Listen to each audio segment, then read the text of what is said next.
Este programa forma parte de OnePlace, una red diaria de resúmenes enfocados sobre las historias que más sigue la gente.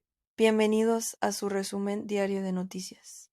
Hoy tenemos una agenda cargada de temas que están moviendo la aguja en todo el continente, desde estrategias militares de alto nivel hasta los cambios más profundos en la política económica y social de nuestros países vecinos. En los próximos minutos hablaremos sobre el anuncio de Donald Trump de crear una coalición militar para erradicar los cárteles de la droga en la región. Analizaremos la sorpresiva incorporación del economista uruguayo Ernesto Talvi al equipo de gobierno de Javier Milei en Argentina. Repasaremos el vibrante empate 1-1 entre Peñarol y Danubio en el Campeón del Siglo. Daremos un vistazo a la tensa situación que persiste en la guerra en Oriente y sus repercusiones globales. Exploraremos los secretos de la política colombiana, desde las fórmulas vicepresidenciales hasta el histórico primer voto de un ministro de Defensa. Conoceremos los detalles del nuevo plan de movilidad urbana presentado por la Intendencia de Montevideo. Discutiremos la visión del MPP sobre el primer año de gobierno y la necesidad de profundizar las transformaciones en Uruguay. Y cerraremos con el debate cultural y religioso que ha desatado el personaje del Pastor Rocha, tras su paso por el Festival de Viña del Mar.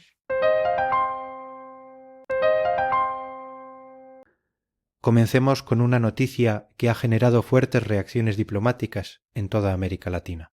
Donald Trump ha vuelto a poner el tema de la seguridad regional en el centro de su discurso, anunciando la creación de una coalición militar con el objetivo explícito de erradicar a los cárteles de la droga. Esta propuesta no es menor, ya que plantea una intervención coordinada que, según sus palabras, busca terminar con el control territorial que estas organizaciones criminales ejercen en varios puntos críticos de la región.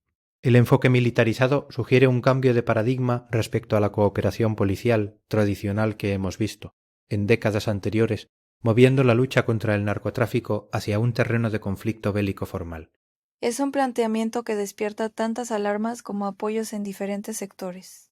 Por un lado, hay quienes ven en esta coalición la única salida real ante el poder de fuego y la infraestructura casi estatal de los cárteles. Sin embargo, la soberanía nacional de los países implicados es el gran signo de interrogación aquí.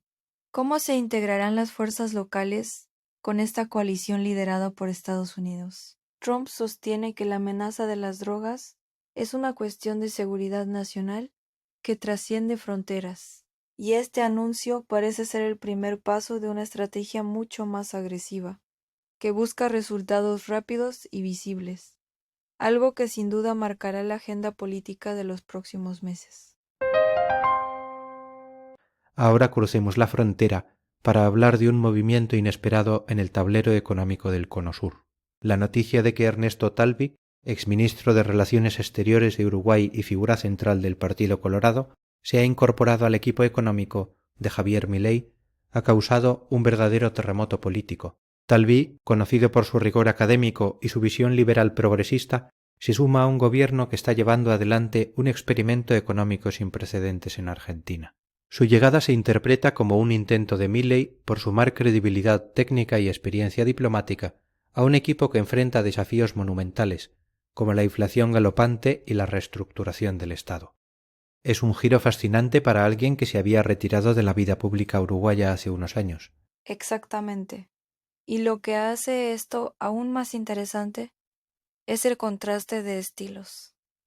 Talvi siempre se caracterizó por una diplomacia de sedas, mientras que el estilo de Milei es, por decirlo menos, disruptivo y confrontativo.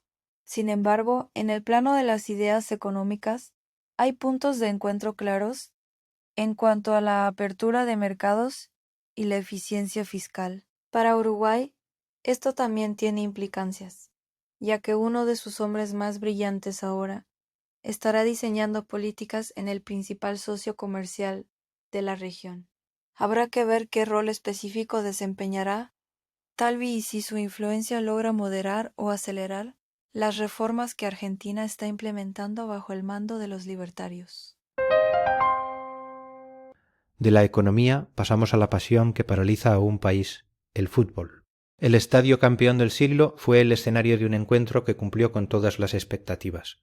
Peñarol y Danubio empataron 1-1 en lo que muchos ya califican como un partidazo. Fue un duelo táctico intenso, donde ninguno de los dos equipos regaló nada. Peñarol, con la presión de ser local y la obligación de sumar de a 3 para mantenerse en la cima, se encontró con un Danubio sumamente ordenado y punzante en el contragolpe. El ambiente en las tribunas era eléctrico, reflejando la importancia de cada balón dividido. A pesar del empate, la sensación que quedó en el aire fue la de un fútbol uruguayo que cuando se propone intensidad ofrece espectáculos de primer nivel. Es cierto. Y para Danubio este punto tiene un sabor especial, ya que frenar a Peñarol en su propia casa no es tarea fácil para nadie. El despliegue físico de los jugadores fue notable, y el empate termina siendo un resultado justo, que castiga las imprecisiones en la definición de ambos bandos. Para los carboneros, queda ese sabor amargo de no haber podido cerrar el partido cuando tuvieron las oportunidades. Pero el torneo sigue siendo largo. Este tipo de enfrentamientos demuestran que en nuestra liga no hay rival pequeño y que la preparación física y estratégica está nivelando la cancha, obligando a los grandes a no descuidarse ni un solo minuto si quieren levantar la copa al final de la temporada. Cambiamos drásticamente de tema para mirar hacia un conflicto que mantiene al mundo en vilo.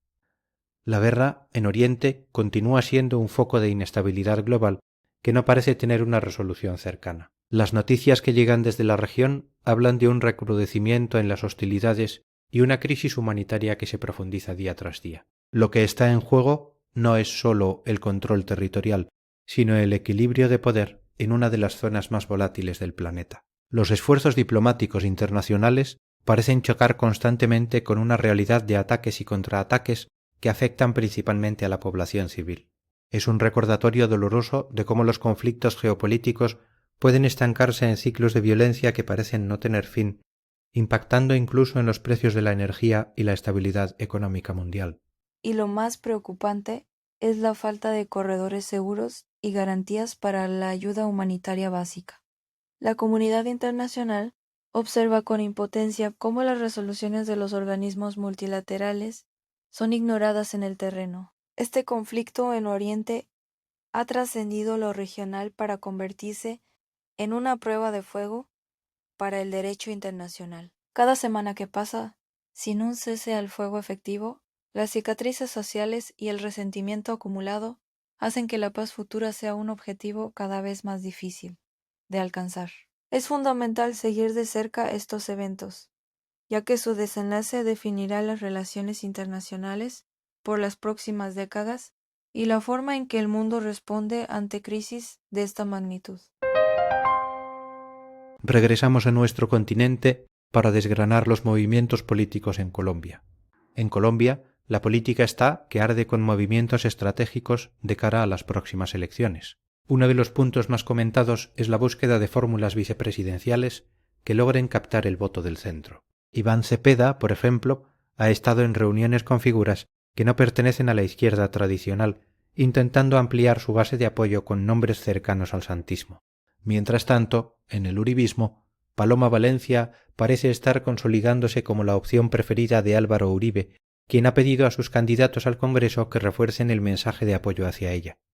Es una partida de ajedrez donde cada pieza se mueve pensando en las alianzas necesarias para alcanzar el poder en un país profundamente dividido. Pero no todo es estrategia electoral pura. También hay hitos simbólicos muy potentes. El ministro de Defensa, Pedro Sánchez, votará por primera vez este domingo tras 35 años de carrera militar. Recordemos que en Colombia los militares en activo no pueden votar, por lo que este acto marca su transición definitiva a la vida civil, tras liderar operativos tan recordados como el rescate de los niños Mucutuy. Por otro lado, hay una inquietud seria en la Corte Suprema por la reducción de salarios que afectaría a la pirámide salarial de la rama judicial. Y no podemos olvidar el llamado de la defensora del pueblo, Iris Marín, quien aboga por la paridad de género en las altas cortes, un tema que sigue siendo una asignatura pendiente en la institucionalidad colombiana. Volvemos a Uruguay para hablar de cómo se planea el futuro de nuestra capital. La Intendencia de Montevideo ha presentado formalmente ante la Junta Departamental su ambicioso plan de movilidad. Este proyecto busca transformar la manera en que los montevideanos nos desplazamos por la ciudad, poniendo un énfasis renovado en el transporte público y la sostenibilidad. Se trata de una respuesta a los crecientes problemas de congestión y la necesidad de modernizar una infraestructura que en muchos puntos ha quedado obsoleta frente al aumento del parque automotor. El plan contempla desde la creación de nuevos carriles exclusivos hasta la mejora de la conectividad en barrios periféricos, buscando una ciudad más integrada y eficiente para todos sus habitantes. Es un desafío enorme, especialmente porque requiere no solo inversión económica, sino un cambio cultural en el uso del espacio urbano. La discusión en la Junta Departamental será clave, ya que allí se definirán las prioridades y el financiamiento de estas obras. Montevideo se enfrenta al reto de equilibrar el crecimiento económico con una calidad de vida urbana que no se vea degradada por el tráfico. El plan de movilidad es, en esencia, una apuesta por una ciudad más humana, donde el peatón y el transporte colectivo recuperen protagonismo frente al vehículo particular.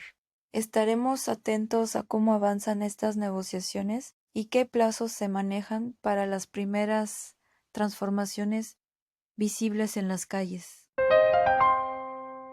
Y siguiendo con la política nacional, el oficialismo hace balance de su gestión.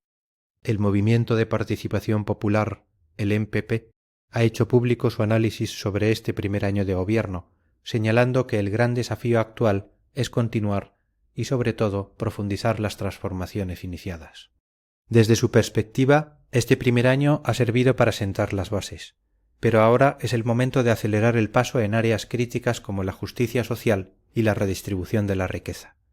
Este posicionamiento es vital dentro de la coalición de gobierno, ya que el MPP es una de las fuerzas con mayor peso electoral y su visión marca el rumbo de las políticas públicas que se priorizarán en el corto y mediano plazo. Es interesante notar que el discurso no es de complacencia, sino de exigencia.